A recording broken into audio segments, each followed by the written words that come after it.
Assalaamu calaykum. Kusoo dhawaada kanaalka Tarjumaad. Waxaan idiin soo gudbinaynaa qaybtii labaad ee jawaabihii ugu xigmada badnaa. Nin ayaa la weydiiyey waxaana lagu yidhi yaa qurux badan hooyada ama dayaxa. Wuxuu yidhi hooyaday markaan arko dayaxa waan iloobaa, dayaxa markaan arkana hooyaday ayaan xusuustaa.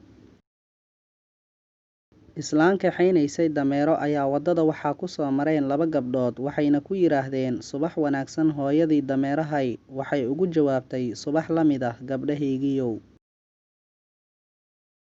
Arday ayaa wuxuu booqday shiiqiisa ama macalinkiisa oo xanuunsanaa waqti badan ayuuna ag fadhiyay ilaa shiiqii uu dhibsaday. Kadib ardaygii wuxuu yidhi shiiqow ii dardaaran. Wuxuu yidhi shiiqii qof xanuunsan haddii aad booqato fadhiga ha ku dheereenin.